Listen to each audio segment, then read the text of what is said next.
work in their home country. So they agreed to take on other jobs that pay less for longer hours of work. So when laws that are meant to protect migrants don't function in that way, I think we need to understand why. Because it's not just a matter of human rights being undermined, not protected, but people actually begin to disappear from data at that point as they go underground. And it looks like there's not a problem at all. So why do these laws fail to protect migrant workers? Well, first the obvious. Economic disparity creates a huge difference in power. Many of the migrant workers now in Canada come from impoverished rural communities in their home country. So not just the worker and the worker's family depend on the income that's gained through the migrant labor, but often the whole community. The recruitment agencies go to a community and gather groups of migrant workers from that single community. As a result, especially where large numbers of workers are recruited from a single community, the money sent back home becomes vital to that community. So it's very easy for the recruiter to threaten to cut off the community and move on to the next one, cutting them off from badly needed money. It's enough pressure to make the workers stay in situations of exploitation without saying anything about it. They become part of the invisibly exploited.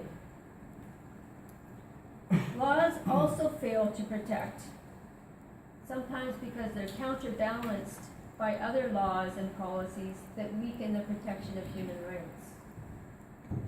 For instance, migrant workers are easily forced out of status because in Canada we have tied work permits for migrant workers.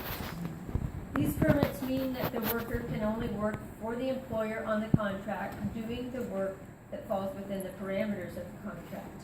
Otherwise, they will lose their status. It makes it very easy for the contractor to force a worker out of status and threaten them with deportation.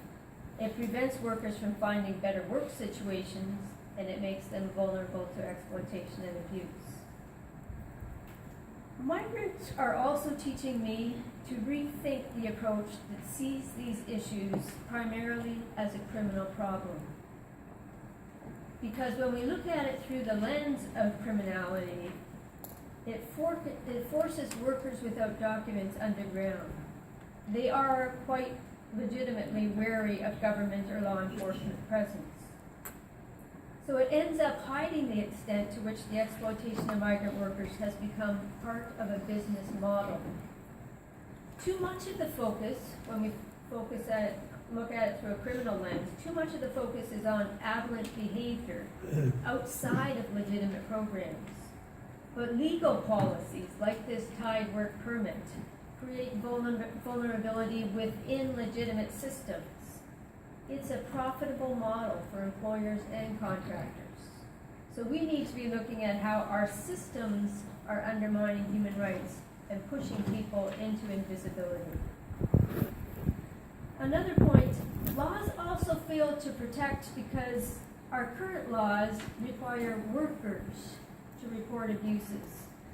And most simply won't do it because they're concerned about the fallout for themselves and their family and their community back home. Some of our migrant workers should be able to find protection within the TRP for trafficked persons, but the onus is on the person who is trafficked to prove it, and the standard of proof is difficult to meet. So what would help workers and the abuse that they suffer, what would help to make it more visible to data collection? Number one, I think governments need to have more of a focus on a human rights approach, not just law enforcement. That might mean creating a much lower bar for an initial temporary resident permit for human trafficked persons, and then offer an extension, at least for the duration of the original contract. That would bring workers above ground. Second, consumer pressure to create employer monitoring of the supply chain is an important aspect of this. But the other reality is that contractors are extremely slick and move very fast. Some of our provinces are focusing in on the recruiters themselves, which has been very helpful.